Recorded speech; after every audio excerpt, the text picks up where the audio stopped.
नमस्कार, मी पंजाब डक हवामान अभ्यासक मुक्काम पोस्ट बोगळे धुमगाव तालुका शिलो जिल्हा परभणी.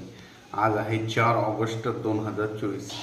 राज्यामध्ये म्हणजे आज 4 ऑगस्टपासून पुन्हा म्हणजे आता 4, 5, 6, 7, 8 दरम्यान आणखीन पावसाचा जोर वाढणार आहे, म्हणून हा अंदाज लक्षात घ्यायचा. मुंबई, नाशिक, उत्तर महाराष्ट्र, त्याच्यानंतर पुणे या भागात जरा जास्त पावसाचा जोर वाढणार आहे, म्हणून हा अंदाज लक्षात घ्यायचा. त्याच्यानंतर परत सर्व शेतकऱ्याला सांगू इच्छितो की राज्यामध्ये म्हणजे 5, 6, 7, 8 दरम्यान काय झालं की ह्या 5, 6, 7, 8 दरम्यान राज्यामध्ये परत आणखीन पाऊस पडणार आहे. म्हणजे कोणत्या भागात कुर्डुवाडी, जत, सांगोला त्या भागात बऱ्याच ठिकाणी पाऊस कमी आहे. आता हा पाऊस तिकडल्या भागात देखील पडणार आहे, म्हणून ही एक त्यांच्यासाठी आनंदाची बातमी.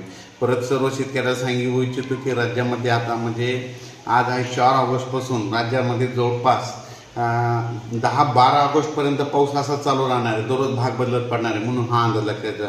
परत एक सांगू इच्छितो की काय झालं की बरेच जण म्हणतात की खंड पडणार. तर सर्वांना सांगू इच्छितो जे हे अंदाज बघतात त्यांना एक माझं सांगणं आहे की राज्यामध्ये असं या ऑगस्टमध्ये खंड वगैरे काही पडणार नाही, कारण की हा पाऊस राज्यामध्ये चालूच राहणार आहे. म्हणजे चालू म्हणजे काय होणार आहे, एकदा विदर्भात चालू राहील, उत्तर महाराष्ट्रात चालू राहील, अशा 2-3 विभागामध्ये चालू राहणार आहे. एकदम असं महाराष्ट्रातला पाऊस एकदम असा 15-20 दिवस बंद होणार नाही, म्हणून हा अंदाज लक्षात घ्यायचा. परत आणखीन एक सांगू इच्छितो, मराठवाड्याची तहान भागवणारं धरण म्हणजे जायकवाडी धरण हे नाथसागर. म्हणजे काय झालं, नाथसागर आता 10% जवळपास आणि यावर्षी जवळपास 4% पाणी होतं, तर आता ते 10% गेलं आहे. तर जे मराठवाड्याची जी ताण भागवणार आहे म्हणजे संभाजीनगर, जालना जिल्हा, परभणी जिल्हा, नांदेड जिल्हा, हिंगोली म्हणजे या भागामध्ये जायकवाडी धरणाचं पाणी जातं आणि तिथल्या शेतकऱ्याला तर शेतीला उपयुक्त येते. जायकवाडी जर भरलं तर ह्या 5-7 जिल्ह्याला खूप फायदा होतो, म्हणून मराठवाड्याची तहान भागवणार हे जायकवाडी धरण या म्हणजे आता ह्या ऑगस्टमध्ये 50%पर्यंत जाईल आणि त्याच्यानंतर सप्टेंबर, ऑक्टोबरमध्ये त्याची सरासरी कंप्लीट पूर्ण होईल.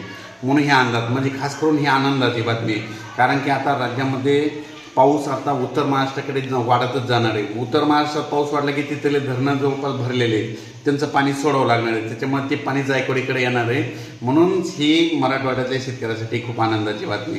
त्याच्यानंतर मांजरा धरण देखील म्हणजे यावर्षी सप्टेंबर, ऑक्टोबरपर्यंत ते देखील भरून जाईल, म्हणून ही देखील खास करून आनंदाची बातमी. पण राज्यामध्ये सांगायचं झालं तर असं एकदम असा खंड वगैरे काही पडणार नाही. फक्त काय होणार आहे, 8, 9, 10च्या दरम्यान फक्त मराठवाड्यामध्ये काही जिल्ह्यामध्ये सूर्यदर्शन होणार आहे आणि काही ठिकाणी ह्या 2-3 दिवसामध्ये थोडं सूर्यदर्शन होणार आहे. एकदम असा 10 दिवस पाऊस बंद होणार असा पाऊस बंद होणार नाही. म्हणून शेतकऱ्यांनी काय करायचं की काय झालं, इतका पाऊस चालू आहे काही ठिकाणी की त्यांचे पिकं सगळे पाण्या वाचून चालले. म्हणजे पाणी जास्त झाल्यामुळं शेतातून सोयाबीनमधून पाणी निघाले, कापसातून पाणी निघाले. म्हणून काय करा, जशी वेळ भेटेल तसं तुम्ही शेताची काळजी घ्या, खत वगैरे द्यायची तर ते देखील देऊन घ्या. पण राज्यातला पाऊस असा एकदम असा बंद होणार नाही, म्हणून हा अंदाज लक्षात घ्या. खास करून पुणेकरांनी बी आज ह्या म्हणजे 8 तारखेपर्यंत काळजी घ्यायची गरज आहे, कारण की काय झालं की आता ह्या 2-3 दिवसामध्ये 4 तारखेपासून ते 8 तारखेदरम्यान जवळपास पुणे, मुंबई, नाशिक, उत्तर महाराष्ट्र, नंदुरबार, धुळे, नगर जिल्हा, त्याच्यानंतर संभाजीनगर इकडं या भागात चांगला पाऊस पडणार आहे, म्हणून ह्या अंदाज लक्षात घ्यायचा. आणि त्याच्यानंतर पूर्व विदर्भातले 6 जिल्हे आणि पश्चिम विदर्भातले 6 जिल्हे दररोज भाग बदलत मात्र चांगला तुमच्याकडं पाऊस पडणार आहे. ज्या ज्या ठिकाणी ऊन पडेल तिथं मात्र जोराचा पाऊस येणार आहे, म्हणून हे अंदाज लक्षात घ्यायचा. परत एकदम असं राज्यभर असं सगळीकडे सूर्यदर्शन होणार नाही. तर काय झालं की यावर्षी कंटिन्यू मला तर वाटतं जसं 1998-99ची पुनरावृत्ती होती काय, कारण की 1998-99च्या दरम्यानमध्ये काय झालं होतं, एकदा पाऊस सुरू झाला होता आणि ते डायरेक्ट म्हणजे सप्टेंबरपर्यंत चालू राहिला, म्हणजे सारखा चालू राहिला. म्हणून तशी आवर्ती होती काय तशी भीती वाटत आहे. तर परत एक सांगू इच्छितो की राज्यामध्ये काय झालं, हे पाऊस म्हणजे बंद कुठं होणार आहे. समजा ज्या भागामध्ये थोडा कमी प्रमाणात पाऊस पडायला लागला आहे, म्हणजे काही भाग असा आहे की तिथं कमी पाऊस आहे, तिथला थोडा ह्या म्हणजे 8-9 तारखेदरम्यान तिथं सूर्यदर्शन होईल. पण ज्या भागामध्ये जास्त पाऊस आहे तिथला मात्र पाऊस चालूच राहणार आहे, 2-2 दिवसाला तिथं पाऊस येतच राहणार आहे, म्हणून हा अंदाज लक्षात येतात. म्हणजे असं एवढा काही मोठा खंड पडणार नाही, पाऊस चालूच राहणार आहे. जशी वेळ भेटेल तसं तुम्ही कामे करून घ्या. आणि परत एक सांगू इच्छितो की पाऊस मोठा पडल्याच्यानं नदीच्या पुलावर पाणी येतं, पुलाच्या फरशीवर पाणी आल्यास पुढे जाऊ नका, स्वतःचा जीव धोक्यात घालू नका, म्हणून हे देखील सांगू इच्छितो. आणि पुणेकरांनी आणि मुंबई आणि तसेच त्याच्यानंतर उजनी धरण जवळपास आता 83% केलं आहे.